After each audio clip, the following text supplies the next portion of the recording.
The Mafia's Daughter, written by Mr. LG. Sa mundong binuo ng dugo at ginto, ang pag-ibig ay isang hatol ng kamatayan. Si Serena Argente ay pinanganak na may korona ng kapangyarihan, ngunit ang kanyang buhay isang gintong kulungan. Bilang nag-iisang anak ng pinakamakamandag na Mafia King, alam niyang ang bawat pagkakamali ay may katumbas na buhay. Ngunit sa kabila ng panganib, nagawa niyang magmahal, isang bawal at nakatagong relasyon sa kanyang personal na bodyguard, ang tahimik ngunit tapat na si Xavier. Ang akala ni Serena ay dapat ng kanilang pag-iingat, hanggang sa isang gabi ay niyanig ang mansyon ng isang malupit na katotohanan.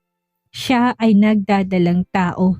Para sa kanyang ama, ang sanggol sa sinapupunan ni Serena ay hindi isang apo, kundi isang mantsa sa kanilang marangal na pangalan. Ang hatol ni Don Rigor ay mabilis at walang awa. Kailangang mamatay ang prinsesa sa kamay ng lalaking pinagkatiwalaan niya. Sa gitna ng unos at sa tuktok ng isang matarik na bangin, itatapat ni Xavier ang dulo ng kanyang baril sa dibdib ng babaeng kanyang pinangakakuan ng habang buhay. Sa bawat patak ng luha ni Serena, isang piraso ng puso ni Xavier ang nadudurog. Gawin mo na, Xavier. Kung ang kamatayan ko, ang tanging paraan para mabuhay ang katapatan mo kay Papa, tatanggapin ko. Ang huling pakiusap ni Serena habang nakapikit. Handa na siya sa huling putok, ngunit sa likod ng mga matitigas sa tingin ni Xavier ay mas malalim na lihim. Siya ay hindi lamang isang sundalo ng mafia. Siya ay isang undercover Interpol agent na may misyong wasakin ang impyerno ng mga Argente mula sa loob. Ang pangpindot sa gatilyo hindi pagtatapos ng buhay ni Serena, kundi ang simula ng isang mapanganib na laro, isang huwad na kamatayan ang kailangang itanghal sa harap ng mga nagmamanman na kaaway upang mailigtas ang mag-ina niya. Kaya ba ni Xavier na panindigan ang kanyang pagpapanggap habang hinahabol sila ng buong pwersa ng sindikato? O magiging mitya ang kanilang pag-ibig sa mas madugong digmaan na wawasak sa lahat ng kanilang pinapangarap? Isang nobela ng sakripisyo, pagtataksil at ang matinding pag-ibig na kayang lamunin pati ang kamatayan.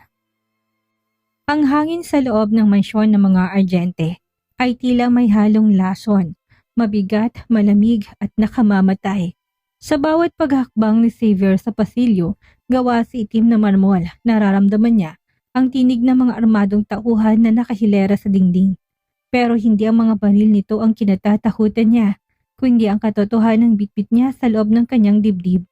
Tumigil siya sa tapat ng dambuhalang pinto ng opisina ni Don Rigor. Huminga siya ng malalim, inayos ang kanyang itim na korbata at pilit na pinatitigas ang kanyang anyo.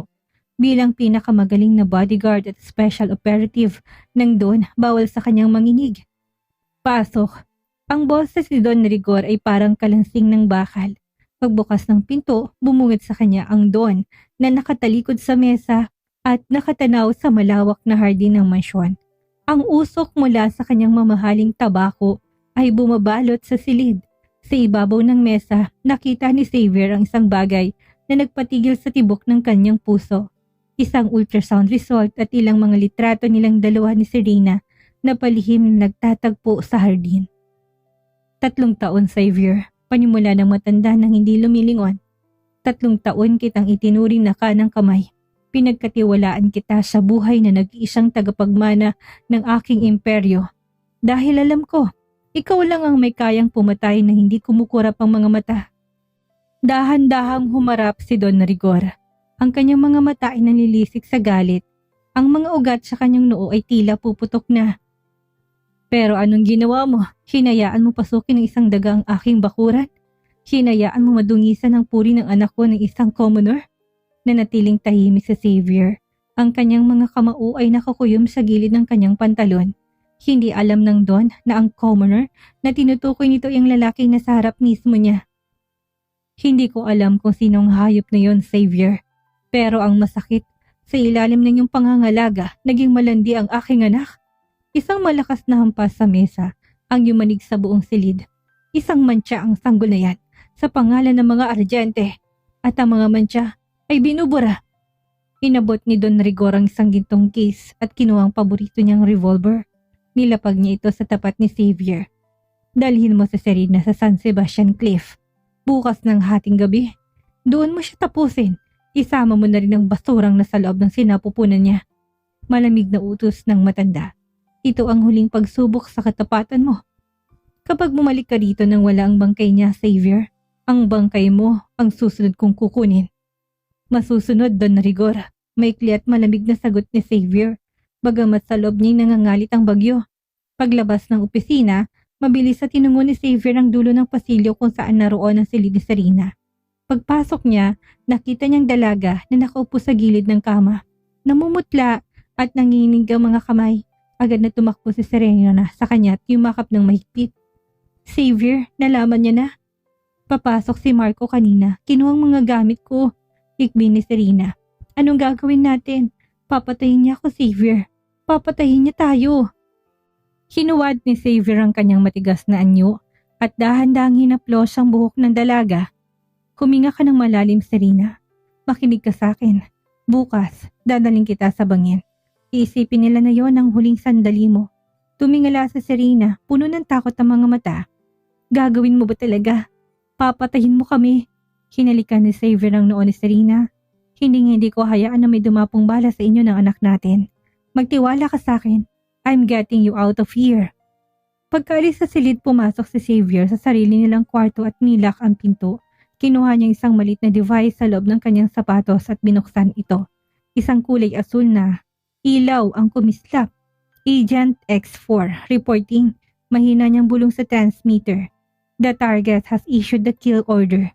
Extraction is scheduled for tomorrow, 2400 at San Sebastian Cliff. Prepare the medical team and the witness protection papers. It's time to bring down the Argente Syndicate. Sa labas ng bintana, gumuhit ang isang matalim na kidlat at tila babala sa madugong gabi ng paparating. Ang laro ng buhay at kamatayan ay nagsimula na at sa pagkakataong ito, walang puwangang pagkakamali. Ang gabi ay tila bumibigat habang lumalapit ang itinakdang oras. Sa loob ng kanyang silid, hindi mapakali si Xavier. Ang kanyang mga kamay na sanay humawak ng armas at pumatay ng mga kaaway ng organisasyon ay bahagyang nangangatog. Hindi dahil sa takot para sa sarili ko, hindi para sa mag-ina niya. Muli siyang ipinatawag ni Don Rigor sa war room ng mansyon. Pagpasok niya, hindi lang ang Don ang nandoon. Naroon din si Marco, ang vice-presidente ng sindikato na matagal nang may matinding hinala sa kanya. Ang mga mata ni Marco ay parang si isang buwetre. Naghihintay lang ng konting pagkakamali ni Xavier para siya naman ang itumba. Xavier, bungad ni Don Rigor habang nakatitig sa isang mapa ng San Sebastian Cliff. Gusto kong tiyakin na walang saksing makakaligtas. Alam mo ang batas natin. Ang traidor ay hindi binibigyan ng pagkakataong magpaliwanag. Naintindihan ko, Don, malamig na sagot ni Xavier. Ang kanyang boses ay parang bakal. Walang emosyon, walang bakas ng pag-aalinlangan. Mabuti, ngumisi ang Don. Isang-ising nakakapangilabot. Dahil hindi ka nag-iisa bukas, sasama si Marco at ang apat nating tauhan. Magmaman man sila sa paligid. Gusto kong makita nila kung paano may tutumbang sarili mong binantayan. Gusto kong marinig ang tunog ng pagbagsak ng katawan niya sa tubig. Tumigas ang panga ni Xavier. Itong hindi niya inaasahan.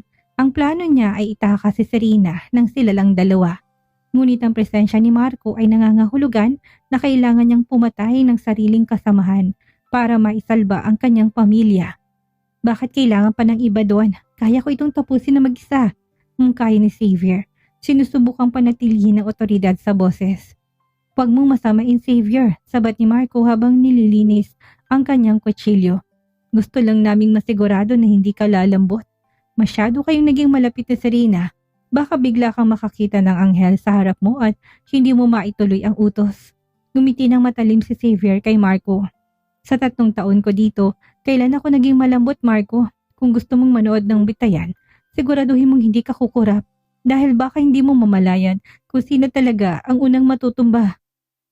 Ang tensyon sa silid ay halos maputol na sa talim. Naputol lang ito nang muling magsalita si Don Rigor. Tama na, bukas ating gabi. Gawin mo ang dapat mong gawin, Xavier. Ipakita mo sa akin na karapat-dapat ka pang mamuno sa susunod nating operasyon. Paglabas ng silid, mabilis na naglakad si Xavier patungo sa armory. Alam niyang kailangan niya ng higit pa sa kanyang standard issue na baril. Habang nagpapanggap na naghahanda ng kagamitan, palihim niyang kinuha ang isang maliit na vial ng tetrodotoxin. Isang kemikal na kaya magpatigil ng tibok ng puso sa loob ng ilang oras, sapat para magmukhang patay ang isang tao na hindi talaga ito namamatay. Kailangan maging perpekto ang lahat, bulong niya sa sarili. Agad siyang pumunta sa silid ni Serena sa huling pagkakataon bago ang kinabukasan. Nakita niyang dalaga na nakabalot sa kumot, umiiyak ng tahimik. Nilapitan niya ito at hinawakan ng mukha. Serena, makinig ka. Bukas magkakaroon ng putukan. Magkakaroon ng dugo, pero tandaan mo ito. Kahit na anong mangyari, huwag kang bibitaw sa hawak ko. Kapag sinabi kong tumalon ka, tumalon ka. Xavier, natatakot ako. Ang anak natin. Haplos ni Serena sa kanyang tiyan. Hindi ko hayaang mawala kayo. Pinapangako ko. Pagkatapos ng gabing ito, hindi na tayo mga argente. Hindi na ako isang bodyguard, magiging malaya na tayo. Sabi ni Xavier kahit na alam niyang ang tsansa nilang mabuhay ay unti-unting lumiliit dahil sa mga espiyang sasama sa kanila. Bumalik si Xavier sa kanilang silid at muling binuksan ang kanyang transmitter. Command, this is Agent X4. Change of plans. The mission is compromised by 5 hostiles requesting tactical extraction at the base of the cliff. Tell the team, we're coming home or we're not coming back at all. Ang gabi ay tila naging mas madilim. Sa labas ng mansyon, ang bawat huni ng kuliglig ay tila babala ng paparating na trahedya. Si Xavier, ang tapat na bodyguard sa mata ng lahat, ay naghahanda na para sa pinakamalaking pagtataksil sa kasaysayan ng mafia. Isang pagtataksil ng tanging kabayaran ay ang kanyang sariling buhay para sa kaligtasan ng kanyang mag-ina. Sa huling gabi sa loob ng mansyon ay tila isang lamay na walang bangkay. Sa bawat sulok ng marangyang silid ni Serena, ang bawat gamit ay nagpapaalala sa kanya ng isang buhay na malapit na maglaho. Ang mga silk na kortina, mga mamahaling alahas sa bahay ng kanyang vanity mirror, at ang portrait ng kanyang pamilya, lahat ng ito ay wala ng halaga. Nakatayo siya sa harap ng salamin, pinagmamasdan ng sariling refleksyon. Namumutla siya, may malalim na itim sa ilalim ng mga mata. Ngunit may kakaibang determinasyon na nananalaytay sa kanyang mga ugat. Hinaplos niyang kanyang tiyan. Ligtas tayo, baby. Pinangako yun ni Papa Xavier. Bulong niya sa sarili, bagamat ang kanyang boses ay nanginginig. Biglang bumukas ang pinto. Pumasok si Xavier, bitbit ang isang itim na leather jacket at isang maliit na backpack. Agad niyang nilak ang pinto at lumapit kay Serena. Ang kanyang mga mata ay pagod, ngunit matalas. Tila isang lobo na nagbabantay sa kanyang kawan. Magbihis ka na, utos ni Xavier sa mahinang boses. Isuot mo ang madilim na damit. Huwag kang magdadala na anumang alahas sa bagay na kumikinang. Kailangan natin maging anino sa dilim. Xavier, totoo ba talaga ito? Papatayin ba talaga ako ni Papa? Tanong ni Serena, ang mga luha ay muli nagbabadyang pumatak. Anak niya ako. Paano niya ako nagagawang iutos na kamatayan ko? Humarap si Xavier sa kanya't kinawakan ang magkabilang balikat ng dalaga. Serena, sa mundong kinalakihan mo, walang pamilya-pamilya pagdating sa kapangyarihan. Ang tingin ni Don Rigor sa'yo ay hindi anak, kundi isang asset. At ngayon na naging liabilities na kayo ng anak natin, handa siyang itapon kayo. Yumuko si Serena. Ang hikbi ay hindi na mapigilan. Sana hindi na lang ako naging isang argente. Pagkatapos ng gabing ito, hindi ka na magiging argente, maring sabi ni Xavier. Kinuha niya isang maliit na injector mula sa kanyang bulsa. Makinig kang mabuti, mamaya, bago tayo makarating sa bangin, kailangan mong turukan nito. Isa itong sedative na magpapabagal ng tibok ng puso mo. Magmumukha kang patay sa paningin nila, Marco. Pero pansamantala lang yon, kailangan mo magtiwala sa akin, ano man ang mangyari. Tumango si Serena kahit ng takot ay halos lumunod sa kanya. Nagtitiwala ako sa iyo, Xavier, higit pa sa buhay ko. Samantalang sa labas sa silid, naririnig ang tawanan ng mga tauhan ni Don Rigor sa ibaba. Naririnig ang kalansing ng mga basa at ang tunog ng mga baril na ikinakasa. Para sa kanila, ang gabing ito isang lamang regular na operasyon, isang paglilinis ng kalat. Ngunit para kay Xavier, ito ang pinakamahalagang misyon sa kanyang buhay bilang isang undercover agent. Palihim na tinignan ni Xavier ang kanyang relo. 10 p.m., 2 oras na lang bago ang itinakdang oras. Lumapit siya sa bintana at tinignan ang madilim na kalsada sa labas. Nakita niya isang itim na SUV na nakaparada malapit sa gate ang sasakyan ni Marco. Xavier, tawag ni Serena. Kung sakaling hindi tayo magtagumpay, kung sakaling isa lang sa atin ang makaligtas, iligtas mo ang anak natin. Huwag mo siyang hahayaan na lumaki sa mundong ito. Hinalikan ni Xavier ang kamay ni Serena. Isang halik na puno ng pangako at pait. Walang may iwan, Serena. Sabay tayong aalis o sabay tayong mawawala. Pero, sinisiguro ko sa'yo, sisikatan pa tayo ng araw sa isang lugar na walang baril, walang mafia, at walang takot. Isang malakas na katok sa pinto ang bumasag sa kanilang sandali. Xavier, oras na, sigaw ni Marco mula sa labas. Naghihintay na si Don Rigor sa baba. Huwag mong paghintayin ng kamatayan, nakagatingin na ng dalawa. Sa mga matang yun, nagpalitan sila ng libu-libong salita na hindi kayang bigkasin ng bibig. Kinuha ni Xavier ang kanyang baril, tinago sa likod ng kanyang bewang. Handa ka na, tanong ni Xavier. Huminga ng malalim sa Serena at pinahid ang kanyang mga luha. Handa na ako. Lumabas sila ng silid, magkahawak kamay sa huling pagkakataon bagong laro ng pagpapanggap. Ang mansyon na dati ay tahanan, ngayon tila isang malaking kabaong na naghihintay na sumara. Sa bawat baitang ng hagdan na kanilang ibinababa, papalapit sila sa bingit ng San Sebastian, kung saan ang pag-ibig at tungkulin ay magsasabong sa isang madugong pagtatapos.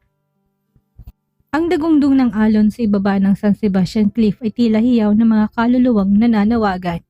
Ang ulan ay nagsimulang pumatak, malamig at matalim, humahaplo sa mukha ni Serena habang hila-hila siya ni Xavier patungo sa dulo ng talampas. Sa likuran nilang liwanag ng mga headlight ng SUV ni Marco ay nagsisilbing spotlight sa isang madugong dulaan. Dito na tayo, Serena, bulong ni Xavier, ang kanyang boses ay matigas. Sadyang pinalakas para marinig ng mga tauhang nakatago sa madilim na puno sa paligid. Napaluhod si Serena sa basang lupa. Ang kanyang puting bestida ay puting puno ng putik at ang kanyang buhok ay dumidikit sa kanyang pisngi. Dahil sa luha at ulan, tumingala siya kay Xavier. Ang baril nito ay nakatutok ng diretso sa kanyang dibdib, sa tapat mismo ng kanyang puso. Gawin mo na, Xavier. Kung yan ang utos ni Papa, sabi ni Serena sa pagitan ng kanyang pagkikbi. Ang kanyang boses ay basag, puno ng pait at pagsuko. Sana maging payapa ang konsensya mo sa pagpatay sa amin. Sa hindi kalayuan, lumabas si Marco sa sasakyan. Nakasandal sa pinto habang nanonood ng may mapanuring ngiti. Ano pang hinihintay mo, Xavier? Tapusin mo ng dola-dola ang ito. Ipakita mo sa amin kung gaano kakatapat kay Don Rigor, sigaw ni Marco. Ramdam ni Xavier ang bawat tibok ng kanyang puso na tila gustong kumuwala sa kanyang dibdib. Ang kanyang daliri ay nakakapit sa gatilyo. Sa peripheral vision niya, binibilang niya mga aninong gumagalaw sa paligid. 5 silang lahat. Ang 4 ay nakapwesto sa mga puno at si Marco ang pang-5. Patawad, Serena, malamig na sabi ni Xavier.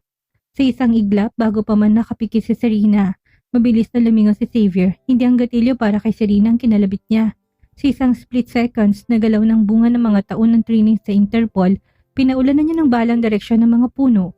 4 na magkakasunod na putok, 4 na katawan ang bumagsak mula sa kaliliman. Hindi sila nakaporma. Hindi nila inasahan ang pinakamagaling na assassin ng Don ay babaliktad sa kanila. Anong? Hindi na natapos ni Marco ang kanyang sasabihin. Bago pa niya naitkasa ang kanyang armas, isang bala mula sa baril ni Xavier ang tumama sa kanyang balikat. Dahilan upang mabitawan niya ang kanyang baril at mapaluhod sa sakit. Agad na binitawan ni Xavier ang kanyang baril at nagpatakbo kay Serena. Serena, tumingin ka sa akin. Nanginginig ang buong katawan ng dalaga. Hindi makapaniwala sa nasaksihan. Xavier, anong ginawa mo? Wala na silang lahat, Serena. Pero hindi pa tayo ligtas. Mabilis sabi ni Xavier habang kinukuha ang injector mula sa kanyang bulsa. Kailangan natin gawin ang huling bahagi. Makinig ka. Ituturok ko na ito sa'yo. Mawawalan ka ng malay pero nandito lang ako. Gigising ka sa isang ligtas na lugar. Xavier, natatakot ako. Magtiwala ka sa akin, mahal ko. Para sa anak natin. Mabilis niyang tinurok ang chemical sa braso ni Serena. Sa loob ng ilang segundo naramdaman ng dalaga ang bigat ng kanyang mga talukap hanggang sa tuluyan siyang mawalan ng malay sa bisig ni Xavier. Binuhat ni Xavier ang walang malay na katawan ni Serena at dinala ito sa gilid ng bangin. Tumingin siya kay Marco at pupumilit ng tumayo habang duguan. Sabihin mo kay Don Rigor, Marco, patayin ng anak niya. Sigaw ni Xavier. Inagis niyang isang peking jacket na may bakas ng dugo sa dagat. Bago dahan-dahang binaba si Serena sa isang nakatagong ledge. o pasamano sa gilid ng bangin kung saan naghihintay ang isang rescue net na kanina pa niya palihim na nilagay. Mula sa dagat, isang mabilis na speedboat ang sumulpot. Walang ilaw, anino lang sa gitna ng unos. Yun ang extraction team ng Interpol. Huminga ng malalim si Xavier habang nakatayo sa ulan. Ang kanyang muka ay muling naging matigas. Ang bodyguard ay wala na. Ang assassin ay naglaho na. Ngayon ang tunay na laro laban sa mga Argente opisyal na nagsisimula. Ang loob ng mabilis na speedboat ay puno ng amoy ng alat, gamot at pulbura. Sa gitna ng dilim ng gabi, mabilis itong umahati sa malalaking alon palayo sa San Sebastian Cliff. Sa loob ng cabin, dahan-dahang nagmulat ng mata si Serena. Ang kanyang paningin ay malabo at ang kanyang buong katawan ay tila nakalutang sa hangin. Xavier, mahina niyang tawag. Ang boses ay halos pabulong na lang dahil sa epekto ng sedative. Agad na lumapit sa kanya ang isang lalaki. Hindi to si Xavier na nakasuot at korbata. Ang lalaki na sa harap niya ngayon ay nakasuot ng tactical vest, may holster ng baril sa hita at may suot ng communication headset. Ngunit ang mga mata, ang malamlam at mapagkalingang mga mata ay kilalang kilala niya. Narito lang ako, Serena. Ligtas na kayo, ligtas ng anak natin, sabi ni Xavier habang maingat na pinupunasan ang putik sa noo ng dalaga. Lumingon si Serena sa paligid. Nakita niya 3 iba pang lalaki sa loob ng boat na abala sa pagmamanman sa radar at paghawak sa mga high-tech na kagamitan. Hindi sila mukhang mga tauhan ng kanyang ama. Ang kanilang mga galaw ay disiplinado, formal at may otoridad. Sino sila, Xavier? Nasaan tayo? Patay na ba ako? Sunod-sunod na tanong ni Serena habang pilit na bumabangon. Huminga ng malalim si Xavier at naupo sa tabi niya. Hinawakan niya mga kamay ni Serena at diretsang tumingin sa mga mata nito. Makinig kang mabuti sa akin, Serena. Hindi ako lalaking kilala mo sa loob ng 3 taon. Hindi ako isang assassin at lalong hindi ako tapat na tauhan ng ama mo. Sandaling tumigil si Xavier at tila tinitimbang kung paano sasabihin ang katotohanan. Ang tunay kong pangalan ay Agent Xavier de la Vega. Ako ay isang undercover agent ng Interpol. Ang misyon ko ay pasukin ang organisasyon ng mga Argente. Kunin ang lahat ng ebidensya ng inyong illegal operations at pabagsakin ang imperyo ng ama mo mula sa loob. Tila tumigil ang mundo ni Serena, ang lalaking minahal niya. Ang lalaki pinagkatiwalaan niya ng kanyang buhay at ng kanyang dinadala ay isang espiya, isang kaaway ng kanyang pamilya. Kaya ba tayo nandun sa bangin para sa misyon mo? Pait na tanong ni Serena na mga luhay muling pumatak.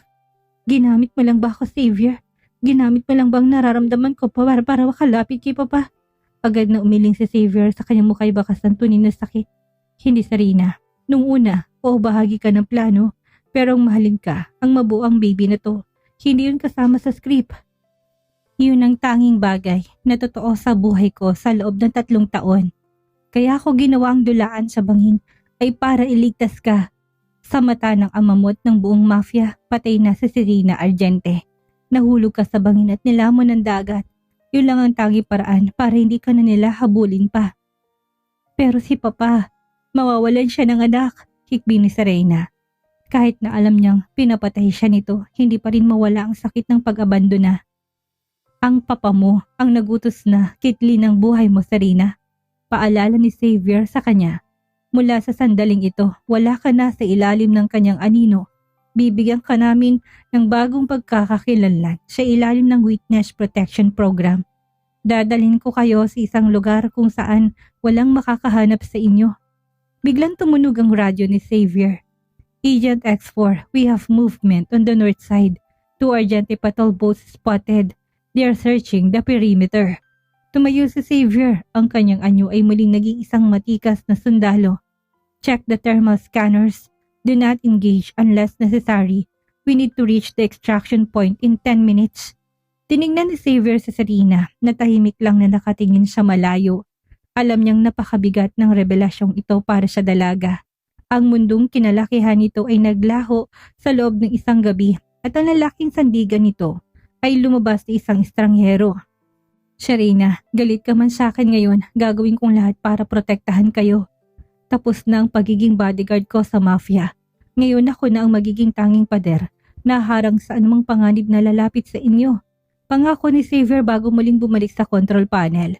Habang ang speedboat ay bumibilis patungo sa bukana ng dagat, naiiwan si Serena na nakatingin sa kanyang sinapupunan.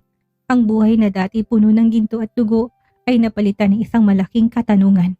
Ngunit sa kabila ng lahat, alam niyang buhay siya at yun ay dahil sa lalaking handang maging traidor sa lahat. Wag lang sa kanya.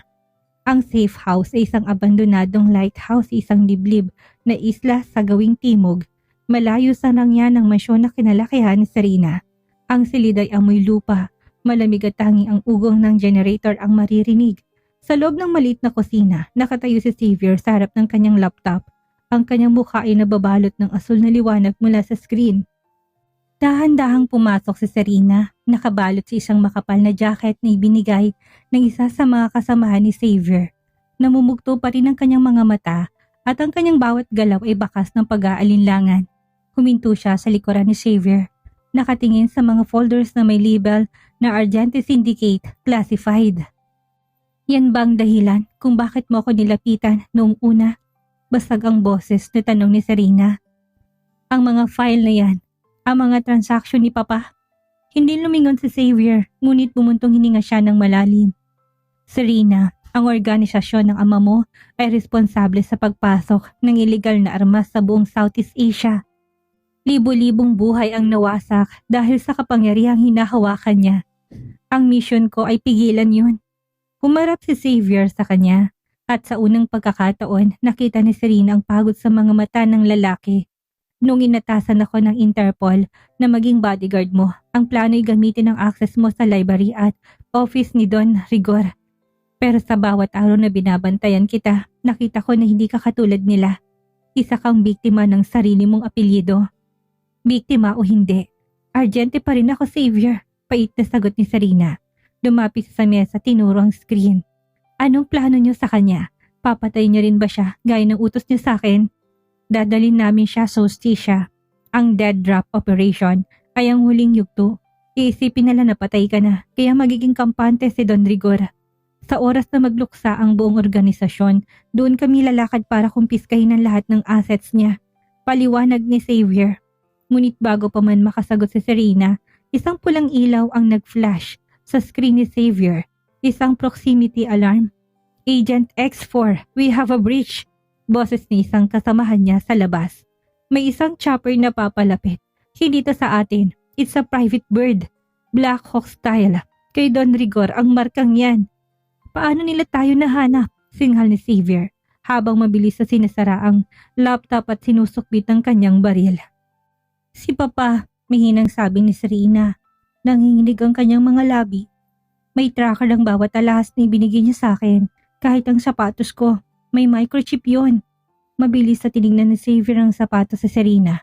Damn it! Kinuha niya ang kanyang kutsilyo at mabilis na winasak ang swelas ng sapatos na Serena. Hanggang sa lumabas ang isang maliit na kumikislap na device. Aga niya itong inapakan at dinurog. Serena, makinig ka. Kailangan nating lumabas dito ngayon din. Pupunta tayo sa likod ng lighthouse. May nakaabang na jet ski doon. Mabilis na utos ni Xavier. Lumabas sila sa likurang pinto habang naririnig ng malalakas na tunog ng hélice ng helicopter sa itaas. Ang gabi ay nabulabog ng mga searchlight na gumagala sa paligid ng isla. Habang tumatakbo sila sa mabato at madulas na dalampasigan, isang balang tumama sa kakahuyan sa gilid nila. Nandyan na sila, sigaw ni Xavier. Binuhat niya sa Serena ng mabilisan habang pilit na iniwasan ng mga bala. Sa puntong ito, hindi na lang ito laro ng pagtatago. Ito ay isang open war. Narating nilang jet ski. Ngunit bago pa sila makasakay, isang malakas at malamig na boses ang narinig mula sa isang megaphone ng helicopter. Boses yon ang nagpangatog sa tuhod ni Serena. Boses ni Don Rigor. Xavier, ibalik mo nga ako, sigaw ng Mafia King mula sa itaas. Akala mo ba ay malalamangan mo sa sarili kong bakuran? Alam kong hindi mo siya pinatay. Huwag mong subukan ng pasensya ko. Espiya, ibalik mong hiyas ng mga Argente. Lumingon si Xavier sa langit. Ang kanyang mga mata ay nag-aapoy. Tumalon ka na sa jet ski, Serena. Kapit ng mahigpit. Pinandar ni Xavier ang makina. Ang tubig ay tumalsik sa kanilang mga muka habang mabilis silang humarurot palayo sa isla. Sa likuran nila, nagsimulang magbagsakan ang mga pasabog mula sa chopper sa utos ni Don Rigor. Winawasak ang lighthouse na kanina lang ay kanilang kanlungan. Sa gitna ng dagat at sa ilalim ng ulan ng mga bala, alam ni Xavier na wala na silang balikan. Ang dead drop ay naging isang madugong habulan at sa pagkakataong ito, kailangan niya protektahan ang kanyang pamilya laban sa galit ng isang amang mas pinilyang kapangyarihan kaysa sa sariling dugo. Ang bawat hampas ng alon sa jet ski ay tila tadyang sa dibdib ni Serena. Nakayakap siya ng mahigpit sa bewang ni Xavier. Ang kanyang muka ay nakasubsob sa likod nito habang mabilis silang bumabaybay sa madilim na karagatan. Sa likuran nila, ang liwanag mula sa nasusunog na lighthouse ay unti-unti nang lumiliit. Ngunit ang dagundong ng helicopter ni Don Rigor ay nananatiling banta sa kanilang pandinig. "Xavier, saan tayo pupunta?" sigaw ni Serena, laban sa ihip ng hangin. "Sa extraction point Bravo. May naghihintay na barko doon na magdadala sa atin sa international waters," sagot ni Xavier habang pilit na kinukontrol ang manibela sa gitna ng malalakas na alon. Ang kanyang mga mata ay puyat ngunit matalas. Pilit na binabasang bawat anino sa dagat. Samantala, sa loob ng helicopter na lumilipad sa itaas nila, nakaupo si Don Rigor, hawak niya isang baso ng alak. Ang kanyang mga mata ay nakatitig sa monitor na nagpapakita ng thermal tracking ng jet ski. Sa tabi niya ay si Marco, ang kanyang kanang kamay, na pilit na ibinabalik ang signal na nawala nang durugin ni Xavier ang tracker. "Don Rigor," boses ni Marco habang nakatutok sa radar. "Na walang signal sa isla, pero nakita namin sila. Buhay ang anak ninyo, buhay si Serena, at kasama niyang traidor na si Xavier." Umagos ang galit sa mukha ni Don Rigor. Hinagis niyang baso ng alak sa pader ng helicopter. Nabasag ito sa libu-libong piraso, gaya ng kanyang tiwala kay Xavier. "Sabi ko na nga ba, masyadong malinis ang pagkaka-execute niya sa bangin.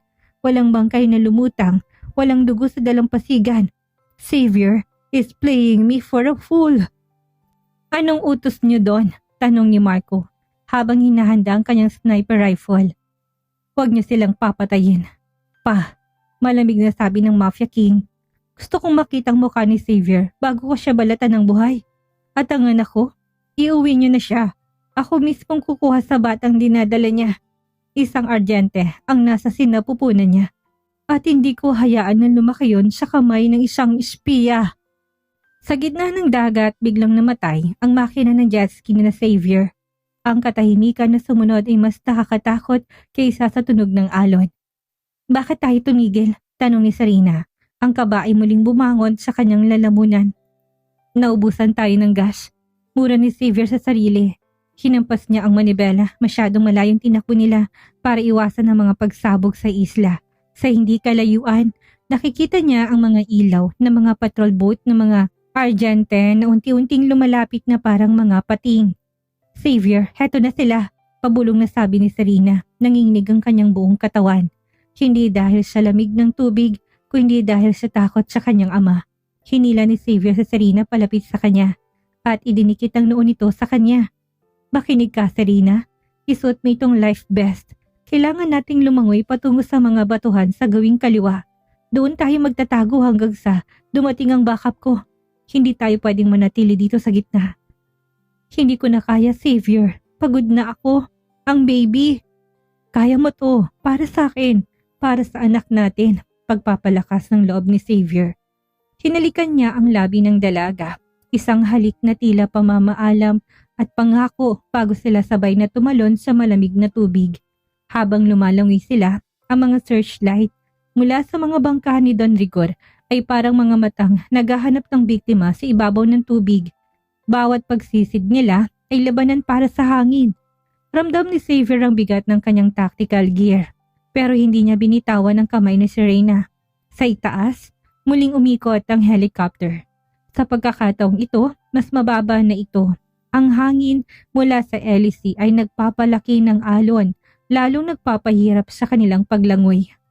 Isang malakas na boses ang muling umalingaw-ngaw sa megaphone. "Xavier, lumabas ka na! Walang saysay ang pagtatago mo!" sigaw ni Don Rigor. "Marco, ibaba ang net." Isang malaking fishing net ang biglang inihulog mula sa helicopter.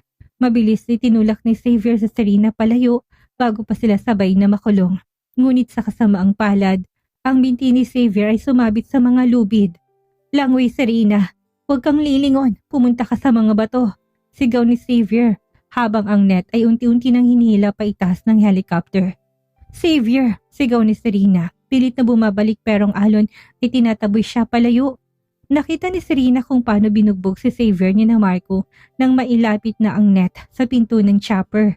Ang lalaking nagligtas sa kanya. Ang tanging pag-asa niya ay muling nahulog sa kuko ng kanyang ama. Naiwan si Serena sa gitna ng dagat, mag-isa at nangihina habang ang mga patrol boat ay papalapit na sa kanya upang kunin siya bilang bihag sa sarili niyang pamilya. Ang bawat patak ng tubig mula sa kisame ng basement ay tila tunog ng orasan na bumibilang sa huling sandali ni Xavier. Nakagapos ang kanyang mga kamay sa itaas ng kanyang ulo gamit ang kinakalawang na kadena. Hubad ang kanyang pangitaas at ang kanyang katawan ay puno ng mga pasa at sariwang sugat mula sa latigo ni Marco. Magsalita ka na, agent, malamig na sabi ni Don Rigor habang dahan-dahang naglalakad paikot sa kanya. Sino mga kasama mo? Nasaan ang mga files na kinuha mo sa opisina ko? Kung ibibigay mo sa akin ang encryption key, baka sakaling mamatay ka ng mabilis. Dunuroan ni Xavier ang semento, may kasamang dugo. Tumingala siya at sa kabila ng pamamaga ng kanyang isang mata, naroon pa rin ang mapanghamong tingin. Wala kang makukuha sa akin, Don Rigor. Ang Interpol, alam na nilang lahat. Kahit napatayin mo ko, guguho ng imperyo mo. Oras na lang ang binibilang mo. Isang malakas sa suntok sa sikmura ang iginanti ni Marco, napadaing sa Xavier.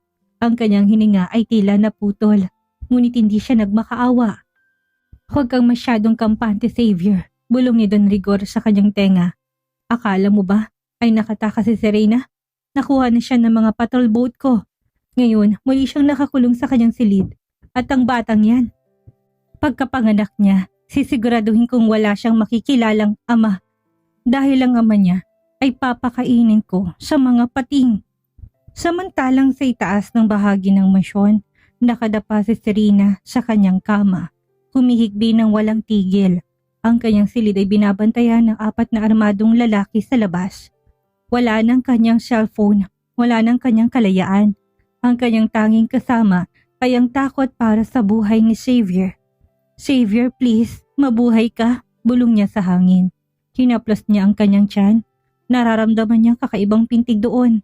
Ang kanyang anak, ang bunga ng isang bawal na pag-ibig, ay tila nakikiramay sa kanyang pighati. Biglang bumukas ang pinto. Pumasok ang kanyang ama. Dalang isang tray ng pagkain. Ang mukha nito ay kalmado, tila walang nangyaring kaguluhan sa dagat. Kumain ka, Serena. Kailangan mo ng lakas para sa apo ko, sabi ni Don Rigor. Hayop ka pa, sigaw ni Serena. Habang pilit na tumatayo, bakit mo ginagawa to? Anak mo ako. Bakit kailangan dumana ka dugo? Dahil traidor ang lalaking pinili mo, sigaw ng Don. Ang kanyang boses ay yumanig sa buong silid. Isang espiya, pinagkatiwalaan ko siya. Pero ang balak niya ay bitayin ako. Huwag mong isisi sa akin ng lahat, Serena. Ikaw ang nagdala ng kaaway sa loob ng pamamahay na ito. Mahal niya ako. Higit pa sa mission niya, mahal niya kami ng anak ko. Tumawa ng mapait si Don Rigor. Pag-ibig? Sa mundong ito, ang pag-ibig ay isang kahinaan. Bukas ng umaga, ipapakita ko sa iyo kung paano mamatay ang pag-ibig mo. Ipapanood ko sa iyo ang huling hininga ni Xavier bago kita dalhin sa ibang bansa. Paglabas ng Don, mabilis nang lumapit si Serena sa kanyang bintana. Masyadong mataas ang kanyang silid para tumalon, ngunit nakita niya ang isang bagay sa labas. Isang maliit na pulang ilaw na kumikislap sa kakahuyan malapit sa gate. Isang senyas. Hindi pa tapos ang lahat. Sa basement, habang mag-isa si Xavier sa dilim, dahan-dahan niyang ginalaw ang kanyang mga daliri. May nakatagong maliit na lockpick sa ilalim ng kanyang kuko. Isang bagay na hindi nahanap ni Marco dahil sa sobrang kumpiyansa nito. Sa bawat tunog ng bakal na kikiskisan, ang galit ni Xavier ay hindi naging determinasyon. Hindi niyo ko matatalo sa sarili kong laro, bulong ni Xavier. Ang gabi ay tila mas lalong nagdilim, ngunit sa ilalim ng mansyon ng mga agyente, ang apoy ng paghihiganti ay muling nagliliyab. Si Xavier, ang sugatang agila, ay naghahanda na para sa kanyang huling paglipad. Isang huling pagsalakay na wawasak sa lahat o magpapalaya sa kanila ng tuluyan. Ang lamig ng bakal na nakagapo sa mga pulso ni Xavier ay tila humihigop sa kanyang huling lakas. Ngunit sa ilalim ng kanyang balat, ang adrenaline ay nananalitay na parang kuryente. Ang bawat patak ng dugo mula sa kanyang noo ay paalala ng kanyang misyon. Hindi siya pwedeng mamatay dito. Hindi sa ganitong paraan gamit ang maliit na titanium lockpick na nakatago sa ilalim ng kanyang kuko. Isang lihim na kagamitang bahagi ng kanyang training. Dahan-dahan niyang naramdaman ang pag-click ng mekanismo. 1, 2. Sa huling pihit bumagsak ang kadena nang walang ingay dahil sa kapal ng putik at dugo sa kanyang mga kamay. "Marco, tapusin mo na yan," sigaw ni Don Rigor mula sa itaas ng hagdan. "Sawa na akong makitang pagmumukha ng espiyang yan." "Opo, Don," sagot ni Marco habang kinakasa ang kanyang .45 caliber. Lumapit siya kay Xavier. Isang mapang-uyam ng ngiti ang nakapaskil sa kanyang labi. "Paalam, Agent. Sayang, magaling ka sana, pero mas pinili mo maging bayani." Ipinutok ni Marco ang baril, ngunit sa isang kisap mata, biglang gumalaw si Xavier. Gamit ang kanyang natitirang lakas, iniwas niya ang kanyang ulo at sinipang tuhod ni Marco. Isang malutong na tunog ang nabaling buto ang umalingaw-ngaw sa basement. "Ah!" hiyaw ni Marco. Hindi siya binigyan ni Xavier ng pagkakataong makabawi. Agad niyang sinunggaban ang baril nito at ginamit ang katawan ni Marco bilang pananggalang na magsimulang magpuputok ang iba pang tauhang nasa pintuan. 3 tauhan ang agad na bumagsak. Si Xavier, kahit naduguan at nanghihina, ay gumagalaw na parang isang anino sa dilim. Kinuha niyang tactical radio sa vest ni Marco. "Command, this is X4. I am out of the hole. Commence Operation Eclipse ngayon na."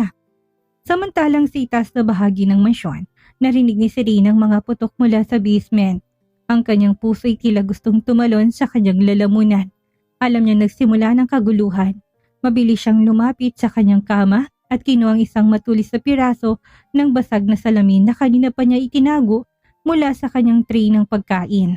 Nang bumukas ang pinto at pumasok ang isang bantay para tingnan siya, hindi nagatubili si Serena. "Huwag kang lalapit," sigaw niya. Ngunit nang sumugod ang lalaki, mabilis nang isinaksak ang salamin sa braso nito at mabilis na lumabas sa silid. "Xavier! Xavier!" sigaw niya habang tumatakbo sa mahabang pasilyo. Hindi alintana ang panganib. Sa labas ng mansyon ng gabi ay bigla ang nagliwanag ng mga flashbang grenades. Ang mga elite team ng Interpol ay nagsimula ng pumasok mula sa kakahuyan. Suot ang kanilang mga itim na gear at bitbit ng mga high-powered rifles. Ang kuryente sa buong mansyon ay biglang naputol. Nilalamon ang lahat sa kadiliman. "Serena!" Isang pamilyar na boses ang tumawag mula sa dulo ng hagdanan. "Xavier!" Naiyak si Serena nang makitang anino ng lalaki. Kahit na madilim, kilala niyang tindig nito. Ngunit bago pa sila magkaabot, isang pamilyar na malamig na boses ang pumagitna sa kanila. "Subukan mong humakbang, Xavier. At sabay kayong magiging bangkay ng anak ko," banta ni Don Rigor. Nakatayo ang Mafia King sa likuran ni Serena. Hawak ang isang gintong revolver na nakatutok sa sentido ng sarili niyang anak. Tumigil si Xavier. Ang kanyang baril ay nakatutok sa Don, ngunit ang kanyang mga kamay ay bahagyang nanginginig. "Don Rigor, bitawan mo siya. Tapos na ang laban. Napapalibutan na kayo ng mga tauhan ko. Walang saysay ang buhay ko kung mawawala ang imperyo ko," tawa ng Don. Isang tawang puno ng kabaliwan. "Kung mamamatay ako, isasama ko lahat ng mahalaga sa'yo." Sa gitna ng tensyon, isang pulang laser ang gumuhit sa dibdib ni Don Rigor. Isang sniper mula sa labas ang nakatutok na. Ngunit alam ni Xavier, kapag binaril ang Don, baka makabitaw ito ng gatilyo at madamay si Serena. "Papa, please," bulong ni Serena. Ang mga luha ay dumadaloy sa kanyang pisngi. "Huwag mong gawin ito. Maawa ka sa apo mo." Sandaling nanginginig ang kamay ni Don Rigor. Sa loob ng isang segundo, nakita ni Xavier ang pagkakataon. Isang putok ng baril ang umalingaw sa buong mansyon, ngunit hindi ito galing sa sniper. Ang putok ng baril ay tila nagpatigil sa pag-ikot ng mundo. Ngunit hindi si Serena ang natumba. Ang balang tumama ay nagmula sa baril ni Xavier. Isang precision shot na tumama sa kanang balikat ni Don Rigor. Dahilan, upang mabitawan nito ang gintong revolver at mapaatras sa sakit. "Serena, dapa!" sigaw ni Xavier, hindi na nagkatubili ang dalaga. Mabilis siyang bumagsak sa sahig habang ang mga elite team ng Interpol ay tuluyan ng pumasok sa mga bintana. Winawasak ang glass panel gamit ang kanilang mga tactical gear. Ang paligid ay napuno ng usok mula sa mga tear gas at ang walang tigil na palitan ng putok sa pagitan ng mga huling tapat na tauhan ni Don Rigor at ng mga otoridad. Agad na nilapitan ni Xavier sa Serena sa gitna ng kaguluhan. Binuhat niya ito at itinago sa likod ng isang dambuhalang haliging gawa sa Nara. "Stay here, huwag kang lalabas hanggat hindi ko sinasabi," utos niya. Ang kanyang mukha ay puno ng uling at dugo, ngunit ang kanyang mga mata ay nagnininga sa determinasyon. "Xavier, si Papa," turo ni Serena. Sa kabilang dulo ng grand staircase, kahit naduguan ng balikat, pilit na gumagapang si Don Rigor patungo sa kanyang lihim na vault sa likod ng isang painting. Doon matatagpuan ang fail-safe ng mansyon, isang self-destruct mechanism na dinisign para sunugin ang lahat ng ebidensya at ang buong ari-arian kung sakaling mapasok ito ng mga kaaway. "Hindi ka makakatakas, Rigor," sigaw ni Xavier habang hinahabol ang matanda. "Kung mawawalang lahat sa akin, walang matitira sa inyo," hiyaw ng Don. Sa isang mabilis na galaw, ininput niya ang code sa keypad. Isang pulang ilaw ang nagsimulang umikot sa kisame, kasabay ng isang nakakabinging sirena. T-3-2 to incineration. "Xavier, nasusunog ng kabilang wing." Sigaw ng isa sa mga Interpol agent sa radyo, "Kailangang ilabas ang lahat." "Code Red," lumingon si Xavier kay Serena na nakatingin sa kanya ng may takot. Pagkatapos ay muli niyang tinignan si Don Rigor na ngayon ay nakasandal na sa pader. Tumatawa ng mahina habang unti-unting nawawala ng malay dahil sa dami ng dugong nawala sa kanya. "Iligtas mo siya, Xavier," pakiusap ni Serena. Kahit na anong sama niya, ama ko pa rin siya. Nangit-ngit ng mga ngipin ni Xavier. Ang kanyang tungkulin bilang agent ay kinuha ng Don ng buhay para pagdusahin sa batas. Pero ang kanyang puso'y gustong hayaan na lang itong lamunin ng apoy dahil sa lahat ng ginawa nito sa kanila. Ngunit nang makita niyang mga mata ni Serena, alam niyang hindi siya pwedeng maging katulad ng mga argente. Mabilis niyang binuhat ang nangihinang katawan ni Don Rigor sa kanyang balikat. "Team Bravo, help me with the VIP. Extraction point is the main gate. Move, move, move!" Habang tumatakbo sila palabas, ang mga kisame ay nagsimula ng bumagsak. Ang marangyang mansyon na simbolo ng takot at kapangyarihan sa loob ng ilang dekada ay unti-unti nang nilalamon na naglalagablab na apoy. Hawak ni Xavier sa isang kamay sa Serena, habang pasan-pasan naman niya ang kanyang mortal na kaaway. Eksaktong paglabas nila sa dambuhalang pinto ng mansyon, isang malakas na pagsabog ang yumanig sa lupa. Ang buong struktura ay gumuho sa likuran nila, nagpapadala ng dambuhalang usok at apoy sa madilim na langit. Napaluhod si Xavier sa damuhan, hinihingal habang ang mga medical team ay kaagad na kinuha si Don Rigor at si Serena para suriin. Tiningnan ni Xavier ang nagbabagang abo ng imperyo ng mga argente. Tapos na ang laban, ang lihim na bodyguard ay nagtagumpay sa kanyang misyon. Ngunit ang mas malaking hamon ay ngayon palang magsisimula, ang pagbuo ng isang buhay sa labas ng mundong ito. Lumingon si Serena sa kanya mula sa loob ng ambulansya. Hawak ang kanyang tiyan at sa unang pagkakataon sa loob ng maraming buwan, nakita ni Xavier ang isang tipid na ngiti sa mga labi nito. Ang gabi ng pagbagsak ay naging bukang liwayway ng kanilang kalayaan. Ang puting pader ng St. Jude Medical Center ay tila sumasakal kay Xavier. Suot ang kanyang tactical vest na puno pa rin ng abo at tuyong dugo. Nakatayo siya sa labas ng ICU. Sa loob nakaratay si Don Rigor, nakakabit sa mga makinang nagpapanatili sa kanyang hininga. Sa kabilang wing naman ng ospital ay ligtas na nagpapahinga si Serena sa ilalim ng mahigpit na gwardya ng Interpol. "Agent De La Vega," tawag ng kanyang superior na si Director Hinares. "Tapos na ang debriefing. Ang lahat ng ebidensya mula sa vault ni Rigor ay nasa kamay na natin. Bukas na bukas, isasampan ang kaso. Pero may isang problema. Hindi pa natin mahanap si Marco." Tumigas ang panga ni Xavier. Alam niyang hindi basta-bastang susuko si Marco. Ang kanang kamay ng Don ay parang isang asong ulol na handang pumatay kahit wala ng kanyang amo. "Hanapin niyo siya. Hindi ako mapapakali hanggat hindi siya nasa loob ng rehas." Malamig na tugon ni Xavier. Pumasok si Xavier sa silid ni Serena, nakaupong dalaga sa gilid ng kama, nakatingin sa labas ng bintana. Nang makita siya, agad na rumihistro ang lungkot at pangamba sa mga mata nito. Xavier, kamusta si Papa? Mahinang tanong ni Serena. Stable siya, pero bantay sarado ng mga pulis. Paglabas niya dito, direkta siya sa maximum security prison. Paliwanag ni Xavier. Lumapit siya at hinawakan ng kamay ng dalaga. Serena, kailangan nating umalis dito sa lalong madaling panahon. Hindi paligtas hanggat malaya si Marco. Nandito siya, Xavier. Nararamdaman ko, bulong ni Serena. Ang kanyang boses ay nanginginig. Tila nagdilang anghel si Serena. Isang malakas na pagsabog ang yumanig sa ground floor ng ospital. Kasunod ng tunog ng mga fire alarm. Nagkagulong mga nurse at pasyente sa pasilyo. Agad na binunot ni Xavier ang kanyang baril at tinulak ang kama ni Serena sa likod ng pinto. Huwag kang lalabas. Ilak mo ang pinto mula sa loob, sigaw ni Xavier. Lumabas si Xavier sa pasilyo at bumungad sa kanya ang usok. Mula sa dulo ng hallway, nakita niya si Marco, may hawak na assault rifle at may suot na vest na puno ng mga pasabog. Ang mukha nito ay sunog ang kalahati mula sa pagsabog sa mensyon. Punong-puno ng puot at kabaliwan. Xavier, lumabas ka, traidor, sigaw ni Marco habang walang habas na nagpapaputok sa kisame. Winalan mo kami ng lahat. Ngayon isasama kita sa impyerno. Marco, bitawan mong armas. Wala ka nang matatakasan, sigaw ni Xavier habang nakatago sa likod ng isang medical cart. Huli ng lahat, agent. Kung hindi ko may babalik ang imperyo, sisiguraduhin kong wala nang matitira sa pamilyang binuo ninyo. Itinutok ni Marco ang baril sa pinto ng silid ni Serena.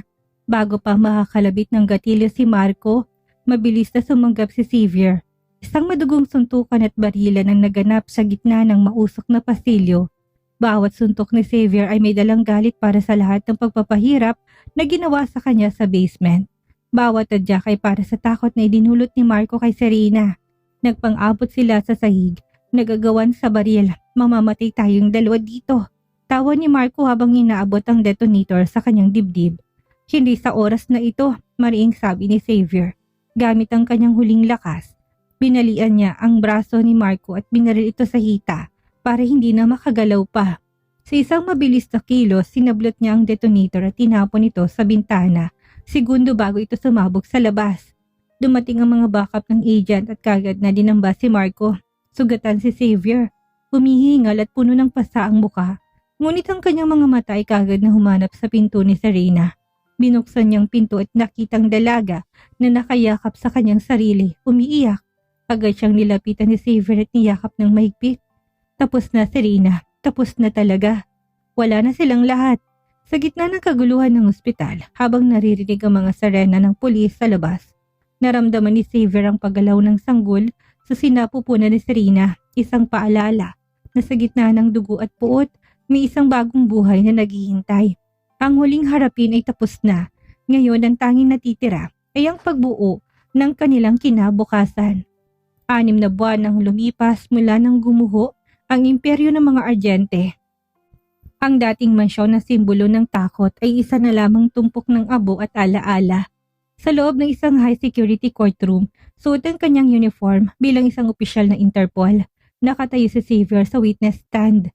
Direkta siyang nakatingin kay Don Rigor na ngayon ay nakaupo sa wheelchair. Lanta ang katawan at may mga posa sa kanyang tuyot na mga kamay. Base sa lahat ng ebidensyang nakalap sa loob ng 3 taon kung pag-undercover, mariing pahayag ni Xavier ang boss sa imalingaw-ngaw sa buong silid.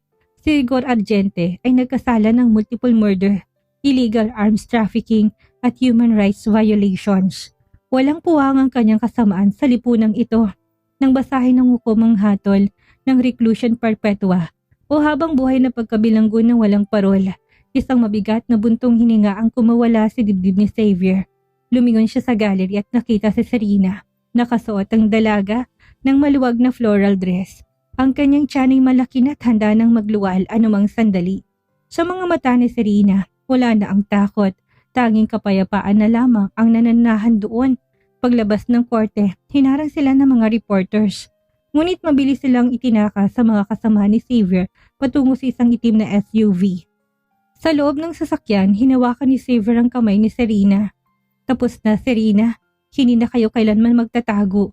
Hindi na kayo kailanman matatakot, bulong niya. Salamat, Xavier. Salamat sa hindi pagsuko sa amin. Tugon ng dalaga habang nakasandal sa balikat ng lalaki. Ngunit ang tadhana ay tila may huling sorpresa. Habang binabaybay nila ang kalsada patungo sa kanilang bagong safe house sa probinsya, biglang dumaing sa Serena. Napakapit siya ng mahigpit sa braso ni Xavier. Ang kanyang mukha ay namuti sa sakit. Xavier, ang baby, lalabas na siya, hiyaw ni Serena. Ano? Ngayon na? Natatarantang napatingin si Xavier sa kanyang relo at sa traffic sa labas. Driver, sa pinakamalapit na ospital, ngayon din.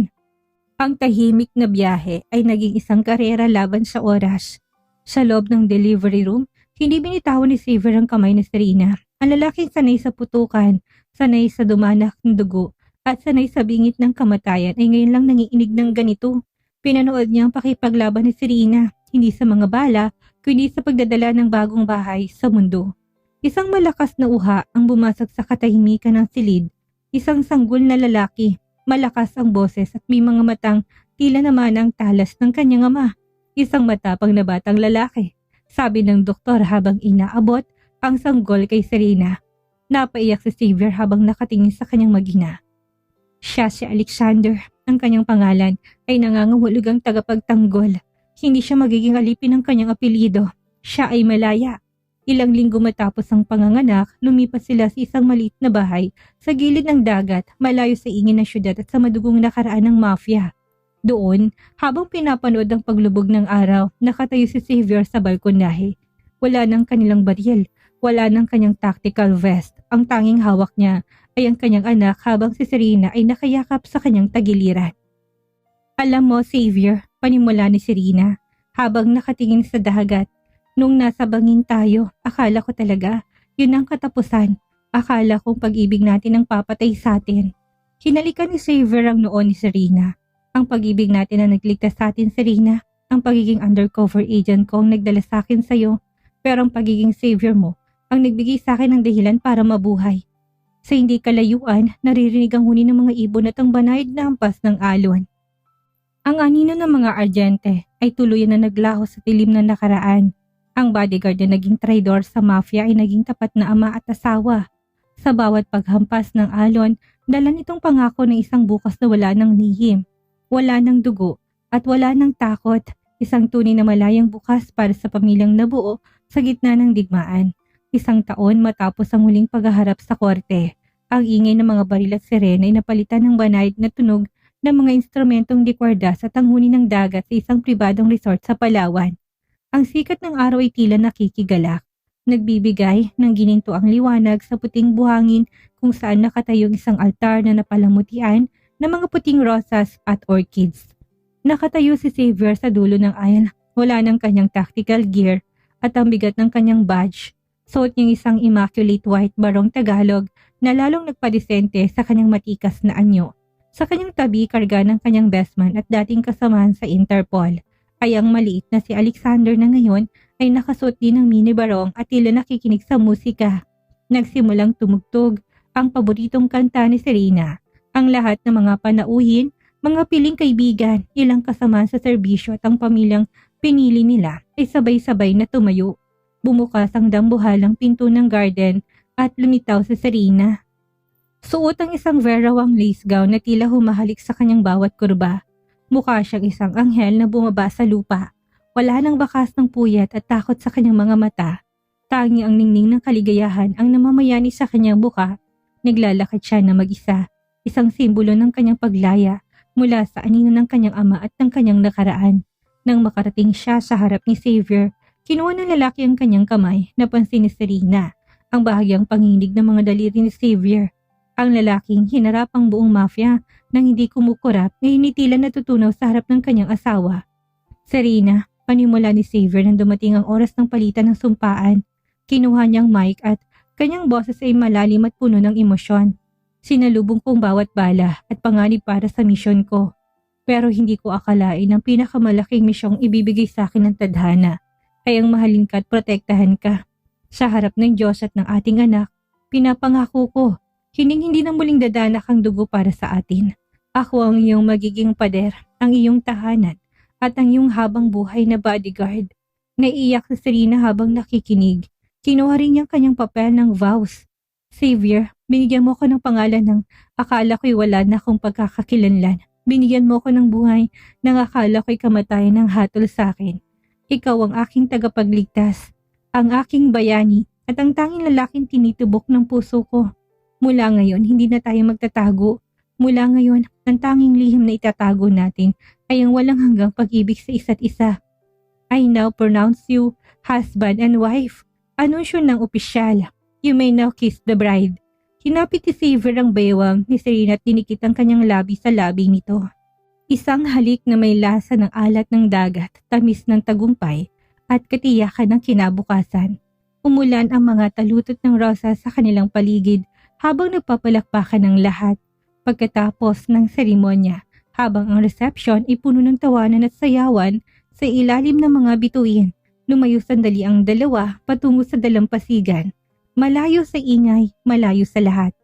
Wala na talagang banta, Xavier, tanong ni Serena habang nakasandal sa dibdib ng asawa. Wala na, mahal ko. Si Don Rigor ay namatay na sa loob ng rehas at ang buong sindikato ay nabulok na kasama ng kanyang mga sikreto. Sagot ni Xavier, nilabas niya ang isang maliit na box. Mula sa kanyang bulsa at sinuot sa daliri ni Serena ang isang singsing na may dambuhalang asul na brilyante, isang kulay na katulad ng dagat na nagligtas sa kanila. Ito ang huling regalo mula sa agent na si Xavier. Biro niya. Simula bukas, ako na lang ang asawa mo si Xavier de la Vega. Nagigising sa tabi mo, araw-araw, tumawa si Serena, tinalikan siyang muli. Sa gitna ng katahimikan ng gabi, sa ilalim ng liwanag ng buwan, alam nila na tapos na ang labanan, ang pagtakas sa bangin ay nauwi sa isang paraiso. Ang dating bodyguard at ang mafia heiress ay malaya na. Nagmamahalan, payapa at handang harapin ang bawat bukas ng magkasama. Ang kwentong ating natunghayan ay nagbigay ng aral sa atin na ang tunay na pag-ibig ay may kapangyarihang bumura sa madilim na nakaraan at magbigay ng bagong simula. Ipinakita ni na Xavier at Serena na hindi tayo kailangan maging bilanggo ng ating pinagmulan o ng mga pagkakamali ng ating mga magulang. Tayo ang may hawak ng panulat upang isulat ang sarili nating tadhana. Sa kabila ng mundo, ng karahasan, pangingibabaw ng kapangyarihan at pagtataksil, na natiling buhay ang prinsipyo ng sakripisyo at katapatan, ang tunay na pundasyon ng isang matibay na relasyon. Itinuturo rin ito na ang tunay na tungkulin hindi lamang ang pagsunod sa utos ng isang makapangyarihang tao, kundi ang paninindigan sa kung ano ang tama at magpapalaya sa atin mula sa anumang uri ng gintong kulungan. Dito na po nagtatapos ang ating kwento. Maraming salamat po sa patuloy niyong pagsuporta. Muli magkita-kita po tayo sa susunod pa nating mga istorya.